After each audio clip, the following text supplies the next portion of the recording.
Welcome back to my channel. Last వీడియోలో 8th class chapter 2 complete చేయడం జరిగింది. ఈ వీడియోలో చాప్టర్ 8 పరిమాణాలను పోల్చుట. ఎందుకంటే ఇది చాలా ఇంపార్టెంట్ కాబట్టి ఫస్ట్ ఈ చాప్టర్ కంప్లీట్ చేసేసి మిగతావి నెక్స్ట్ చూద్దాం. పరిమాణాలను పోల్చుట అంటే మనకి 2 రాశులు ఇచ్చినప్పుడు వాటి యొక్క పోలికను గురించి చెప్తాం. దాన్ని పరిమాణాలు పోల్చడం అంటారు. ఫస్ట్ ఇక్కడ నిష్పత్తి శాతంలో పునశ్చరణ అన్నారు. మనం నిష్పత్తి శాతంలో ఇచ్చినప్పుడు నిష్పత్తిని శాతంలోకి మార్చడం, శాతంలో ఇచ్చినప్పుడు శాతాలను నిష్పత్తిలోకి మార్చడం ఆల్రెడీ 7th క్లాస్లో చెప్పుకోవడం జరిగింది. శాతాలని నిష్పత్తిలోకి మార్చడం, భిన్నాలని మార్చడం, అవన్నీ కన్వర్ట్ చేయడం అంతా 7th క్లాస్లో చెప్పడం జరిగింది. అవి ప్లేలిస్ట్లో ఉంటాయి, ఒకసారి చెక్ చేసుకోండి. అభ్యాసం 8.1లో ఫస్ట్ ప్రాబ్లం చూద్దాం. క్రింది వాటికి నిష్పత్తులు కనుగొనమన్నారు. ఫస్ట్ బిట్ ఇచ్చారు. ఒక సైకిల్ వేగము గంటకు 15 కిలోమీటర్లు, స్కూటర్ వేగం గంటకు 30 కిలోమీటర్లు. అంటే ఇక్కడ పరిమాణాలు రెండు కూడా గంటల్లో ఇచ్చారు. గంటల్లో ఇచ్చినప్పుడు ఈ రెండింటికి నిష్పత్తి కనుక్కోవచ్చు. సైకిల్ వేగం ఎంత ఇచ్చారు మనకి? 15 కిలోమీటర్లు. సైకిల్ వేగము ఈక్వల్ టు 15 కిలోమీటర్లు పర్ అవర్. వేగం ఎంత ఇచ్చారు? 15 కిలోమీటర్ పర్ అవర్ ఇచ్చారు. స్కూటర్ వేగం ఎంత ఇచ్చారు?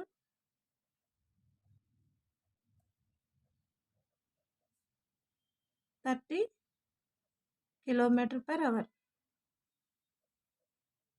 సో ఈ రెండింటికి రేషియో కట్టమన్నారు కాబట్టి 15:30. సో ఇది క్యాన్సిల్ చేస్తే ఇందులో 2 times, దట్ ఇంప్లైస్ 1:2. నిష్పత్తిలోకి మార్చడం అంటే ఈ విధంగా చేస్తాం.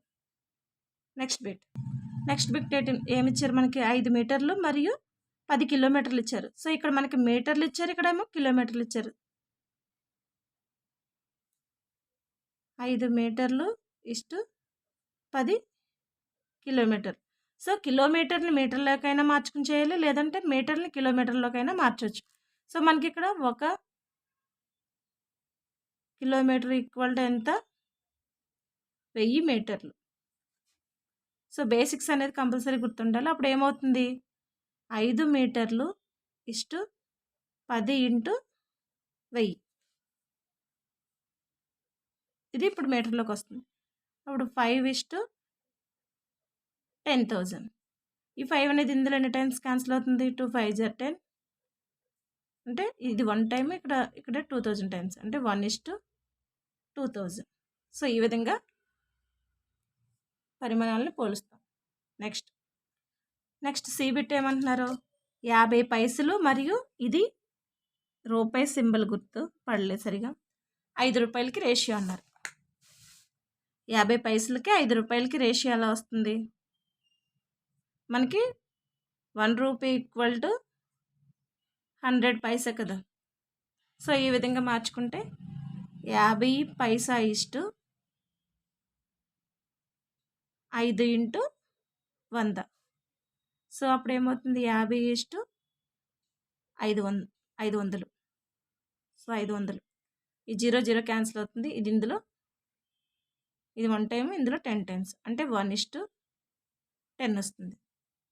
నెక్స్ట్ సెకండ్ బిట్, క్రింది నిష్పత్తులను శాతంలోనికి మార్చండి. మనకి శాతము అంటే ఎంత? 100 కాబట్టి ఏ బిట్ తీసుకుంటే మనకి ఇచ్చింది ఏంటి? 3:4 ఇచ్చారు. దీన్ని శాతంలోకి మార్చమన్నారు.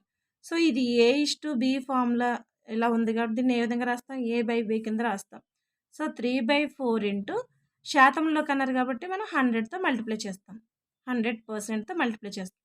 సో ఇది ఎన్ని టైమ్స్ క్యాన్సిల్ అవుతుంది? ఇందులో 25 టైమ్స్ క్యాన్సిల్ అవుతుంది. 3 × 25 అంటే ఎంత మనకి?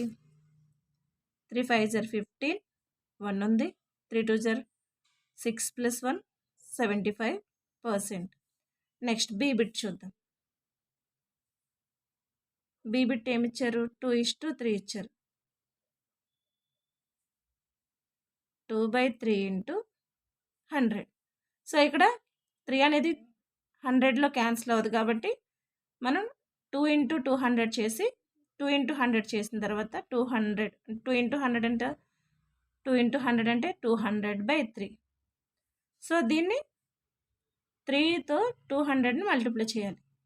6 6 3 జర్ 18 మైనస్ చేస్తే 2 0 దించు మళ్ళీ 6 2 జర్ 18 రిమైండర్ ఎంత ఉంది 2 ఉంది. సో ఇది ఏమవుతుంది 66 2/3% అని వస్తుంది. సో ఇది ఆన్సర్ 66 2/3. ఫస్ట్ బిట్కి 75%. నెక్స్ట్ థర్డ్ ప్రాబ్లం చూద్దాం. 25 మంది విద్యార్థుల్లో 72% విద్యార్థులు గణితంలో ఆసక్తి కలిగి ఉంటే ఆసక్తి కలిగి ఉండని వారి సంఖ్య ఎంత అన్నారు. మనకి మొత్తం విద్యార్థులు ఎంతమంది ఇచ్చారు 25 మంది ఇచ్చారు.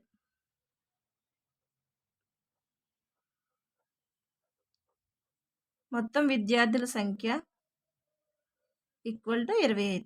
ఇప్పుడు ఏమంటున్నారు 25 మంది విద్యార్థులలో 72% మంది విద్యార్థులు గణితంలో ఆసక్తి కలిగి ఉంటే ఆసక్తి కలిగి ఉండని వారి సంఖ్య ఎంత అన్నారు. సో మనం ఆసక్తి ఉన్న వారిని ఫైండ్ అవుట్ చేస్తే ఆటోమేటిక్గా వచ్చిన దాని నుంచి మొత్తంలోంచి వచ్చిన దాన్ని తీసేస్తే ఆసక్తి కలిగి ఉండని వారి సంఖ్య వస్తుంది.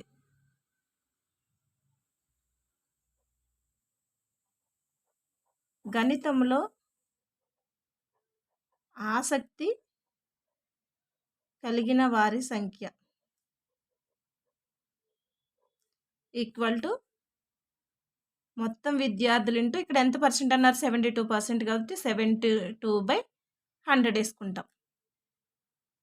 సో పర్సెంటేజ్ కనుక్కున్నప్పుడు ఈ విధంగా చేస్తాం. సో ఈ 25 అనేది ఇందులో ఎన్ని టైమ్స్ క్యాన్సిల్ అవుతుంది 4 టైమ్స్. ఈ 4 అనేది ఇందులో ఎన్ని టైమ్స్ క్యాన్సిల్ అవుతుంది 4 1 జర్ 4 పోతే 3 ఉంటుంది 4 2 జర్ 32. సో ఎంతమంది ఆసక్తి కలిగి ఉన్న వారి సంఖ్య ఎంత వచ్చింది 18 వచ్చింది. ఆసక్తి కలిగి ఉండని వారి సంఖ్య అడిగారు కాబట్టి మనకి గణితంలో ఆసక్తి కలిగి ఉండని వారి సంఖ్య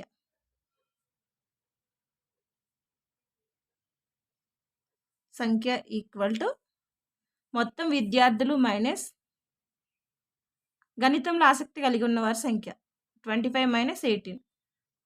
25 నుంచి 18 తీసేస్తే ఎంత మనకి 15 మైనస్ 8 అంటే 7.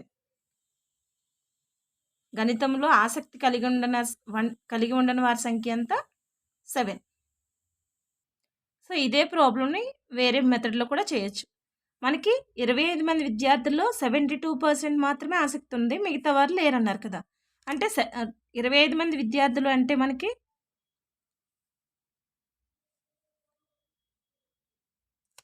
ఇది ఫస్ట్ది అనుకుంటే ఇది సెకండ్ది. మొత్తం విద్యార్థులు ఎంత శాతం 100% కదా. మొత్తం విద్యార్థులు 25 మంది ఎంత శాతానికి 100%. సో ఆసక్తి ఉన్నవారు ఎంతమంది గణితంలో ఆసక్తి ఉన్నవారి శాతం ఎంత 72%.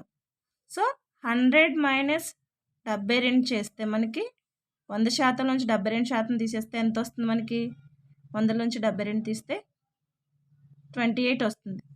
సో ఆసక్తి ఉన్నవారి శాతం ఆసక్తి ఉన్నవారి శాతం 72% అయితే ఆసక్తి లేని వారి శాతం గణితంలో లేని వారి శాతం ఎంత 100 మైనస్ 72. సో ఎంత వచ్చింది 28 వచ్చింది. ఈ 28%కి మనం కడితే ఎంత వస్తుంది 28/100 ఇంటూ 25. ఎందుకని 25 మంది విద్యార్థులు 100%కి అయితే అందులో ఆసక్తి ఉన్నవారు ఎంతమంది 72% మంది. సో ఆసక్తి లేని వారి శాతం ఎంత వస్తుంది మనకి 28% వచ్చింది. సో 28%కి మనం కడితే విద్యార్థుల సంఖ్య ఆసక్తి లేని వారి సంఖ్య వస్తుంది. సో శాతం కాబట్టి 28% ఉంది కాబట్టి 28/100 ఇంటూ ఎంతమంది విద్యార్థులు మొత్తం 25 మంది విద్యార్థులు. సో 25 ఇందులో ఎన్ని టైమ్స్ క్యాన్సిల్ అవుతుంది 4 టైమ్స్.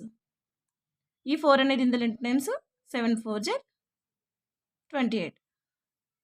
ఆసక్తి లేని వారి సంఖ్య ఎంత వచ్చింది 7 వచ్చింది. సో ఈ విధంగా అయినా చేయొచ్చు, 100%కి కట్ అయినా చేయొచ్చు, లేదంటే ఈ మెథడ్లో ఫస్ట్ మెథడ్లో చేసిన ప్రాబ్లం లేదు. Thank you. ఇక్కడితో ఈ వీడియో కంప్లీట్ అయింది. Thank you. ఈ వీడియో కనుక మీకు నచ్చితే లైక్ చేసి సబ్స్క్రైబ్ చేయండి, వీలైతే షేర్ చేయండి. నెక్స్ట్ వీడియోలో 4th, 5th problem, 4th and 5th, 6th problems complete చేద్దాం.